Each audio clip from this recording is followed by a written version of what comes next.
God bless all sa lahat ng nanonood dyan kay Apo Andy. Meron lang po akong isa-shoutout pero ilalagay ko na lang po sa link nito sa video ito ang lahat po. At maraming salamat po niyang sa lahat ng mga nilagay kong link dito sa video ito. Dito po silang lahat.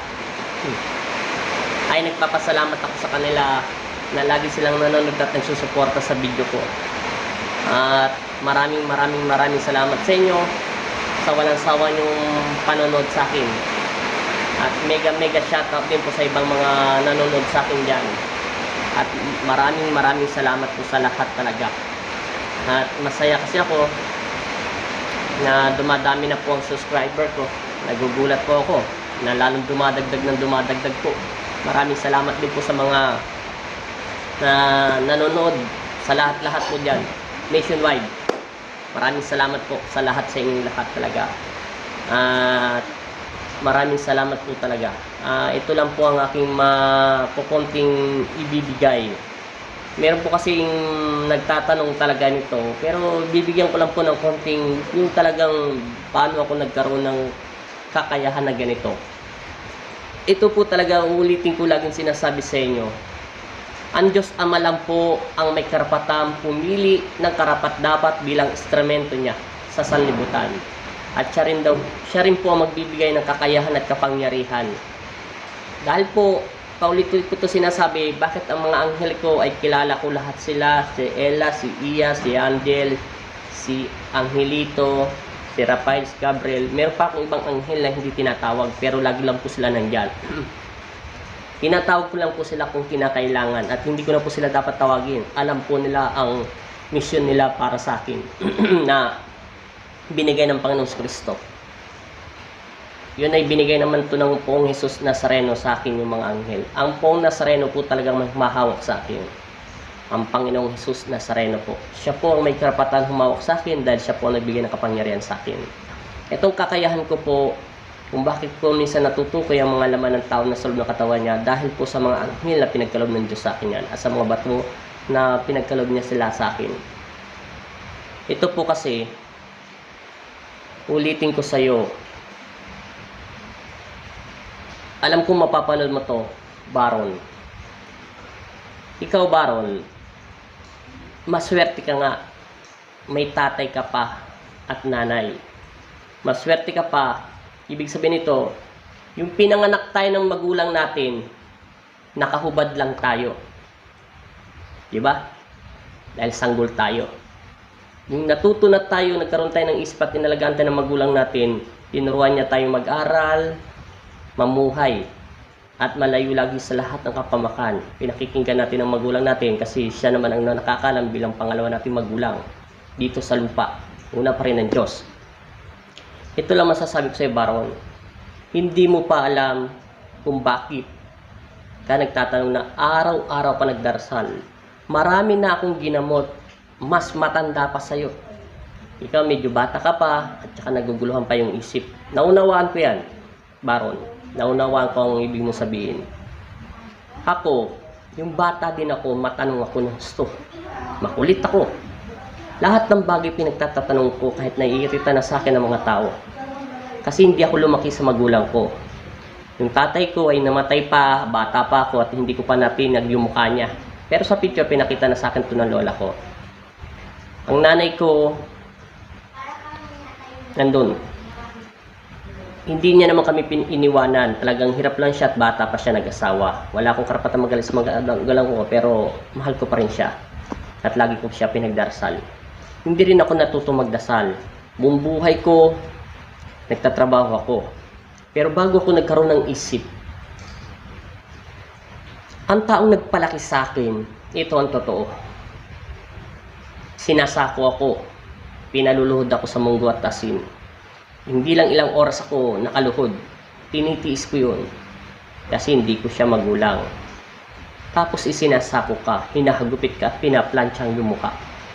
Ang katawan ko ay bugbog sarado. Lumayas ako sa amin. Hindi alam to ng magulang ko. Napunta ako sa iba-ibang tao. Marami akong naging kaibigan ng halang ang bituka. Mamamatay tao sila. O etc.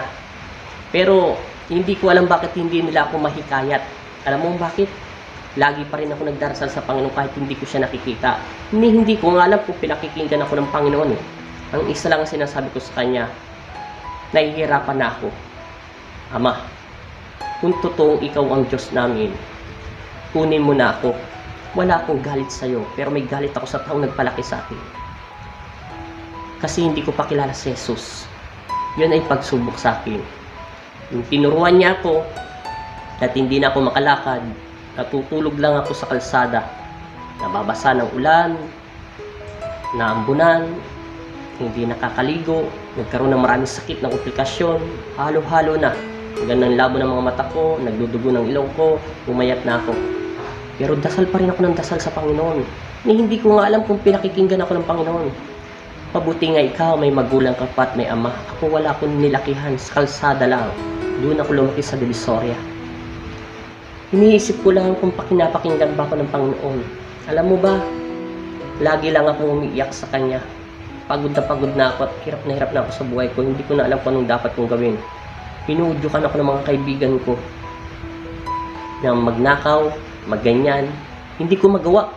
Bakit kaya na hindi nila ako matukso? Nasa tao lang yun kung gusto mo magpatukso sa anumang bisyong masama. Nasa sa atin lang yun ang desisyon. Hindi natin pwedeng sisihin ang Panginoon. Ang Diyos ay lagi nasa puso natin. Pero ngayon, nandito ako. Marami akong dinaan ng pagsubok. Maraming hagupit at plancha ang buhok ko, ang katawan ko. Sinusunog ang katawan ko, pinaplansya, pinapaso ng sigarilyo. Binabaliktad ako, pinapakain ako ng mga sili at dumi o mga taing ng tao. Lahat yun natiis ko. Hindi ako nagreklamo sa Panginoon. Isa lang lagi ko sinasabi at tandang-tanda ko yan. Kunin mo na ako at nahihirapan na ako. Lagi lang yan ang sinasabi ko sa Diyos.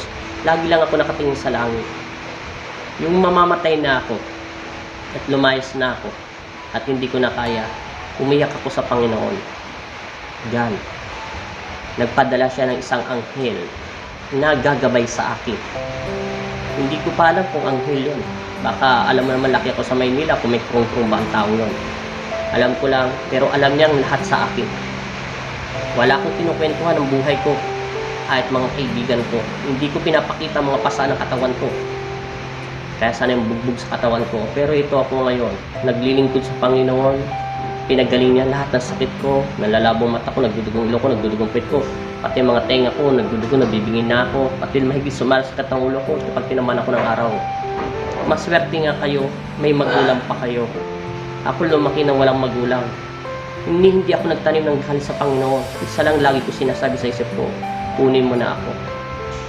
Pero yung sinasabi mo na lagi ka nagdarasal, lahat ng pasyente ko sinabi na sa akin yan. Ibibigay ng Diyos yan dahil alam niya kaya mo.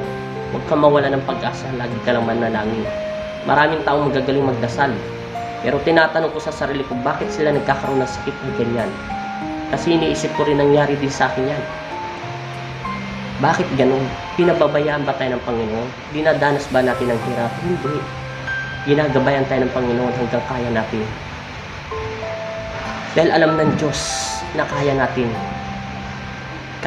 mabuhay, na lagi tayong tatawag sa Kanya, hindi niya tayo pababayaan. Yan ang sinasabi ko sa iyo, Baron. Kung sinasabi mo lagi ka nagdarasal at gusto mo mapalaya sa masamang espiritu, hindi ganun kadaling makalayas yun. Alisin mo ang galit sa iyong puso, ang nakaraang mong buhay. Ganyan rin na sinabi sa akin ni Jesus. Yung taong nagpalaki sa akin, gusto ko siyang patayin pag malaki na ako. Pero hindi ko magawa. Simulat nakilala ko si Jesus. Simulat nagpakita siya sa aking pangipay at panaginip at mga anghel niya. Isa lang ang sinabi niya, hayaan ko na ang tao na nagpatawarin ko. Hindi mo makukuha ang dapat mong makuha. Hindi ko maintindihan ang sinasabi ng mga anghel. Anong kukunin at makukuha ko? Ang pag-ibig at kapayapaan. Kung mananatili ka sa pag-ibig ng aking Ama, makukuha mo isang bagay na hindi mo inasam. Ang lahat ng iyong panalangin ay mangyayari sa araw na iyon. Kung sa 3 araw at 1 linggo, pinakamatagal na isang buwan. Dahil bakit ka mo? Dahil ang puso mo ay walang galit. Kung ano man nararanasan mo sa buhay mo sa iyong pamilya, unawain sila at ipanalangin sila sa Panginoon.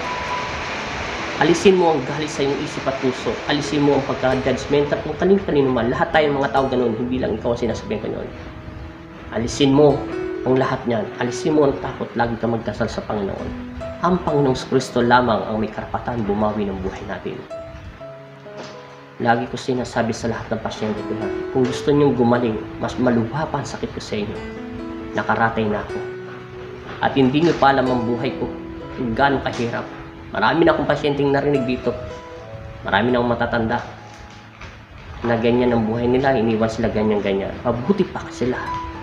Nakakain, nakalaro, nakapasyal o nakanood ng sine, nakahawak ng laruan ng cellphone. Yung panahon ko, kung hindi ako magtatrabaho, walang magpapakain sa akin. Dinanas ko maging kargador, taga-tapon ng basura, taga-igib ng tubig. Dating unang panahon namin ay wala naman nawasa. Sa balon lang, sa poso, nagpapaigib at tinutulak ko yun. Mabigat yun, yung hindi container na ano yun, yung medyo malaki. Yung capacity sa katawan ko, hindi ko na kayang buhatin hanggang nakakatulog na ako ng madaling araw sa kalsada at nilalamig at naulanan. Bumabuluktot, pero hindi ko sinisi ang aking ama. Lagi ko lang sinasabi sa kanya, kunin mo na ako. Kung gusto mong makuha ang lahat at gusto mong matutong maggamot at palayasin ng demonyo, alisin mo ang takot sa iyong puso. Tanggapin mo kung ano nangyayari sa iyo sa buhay mo. Dahil hindi ito kagusto ng Panginoon. Hinahanda ka niya sa buhay mo kasi bata ka pa. Marami ka pang mararanasan na hirap. Bago ko nakuha ang aking kapangyarihan, pinagkaloob ng Poong Jesus Nazareno, dumaan ako sa makipot na daanan. Higit pa sa butas ng karayo ang dinaanan ko. Marami akong bagay natutunan simula't nakilala ko ang Panginoon. Hindi mo lang alam kung ano talaga nangyari sa buhay ko. Marami akong nakilalang mamamatay tao. Mga sinungaling, mga magnanakaw. Pero hindi nila ako naudyukan. Iyan ang hindi ko maintindihan kung bakit nila hindi maudyukan. Ang Diyos lang ang makakalam kung bakit hindi ako madyukan ng isang demonyo. Kasi simula nagkaroon ako ng isip, lagi lang ako nagdarasal sa Kanya. Hindi ko man siya nakikita, hindi nga ako marunong magdasal. Hindi ko nga alam kung anong gagawin pagdarasal. Ang daming relihon na umiikayat sa akin, hindi ko sinasamahan. Doon ko lang napatunayan ng Panginoong Kristo at sa Poong Jesus Nazareno ay totoo pala. Minsan nagaan yung tao ang ating Ama. Yun ang totoo. Bumababa siya sa langit at tinitingnan niya ang mga tao. Nagiging matanda siya. At ganun din ang mahal na ina. Mahirap to patunayan, pero yun ang totoo. At hindi lahat ng tao ay tao sa paligid natin. Doon ko rin nalaman. May mga duwende, kapre, aswang ay naghanyong tao. Marami sa mundo nagkakaganon. Sumasanib sila at naghahanap sila ng mga taong hindi na nagdarasal sa Panginoon. Maswerte pa nga kayo dahil kayo ay nakakakain, nakakatulog. Ako, simulat nagkaroon ako ng isip ng 8 taon hanggang 10 taon.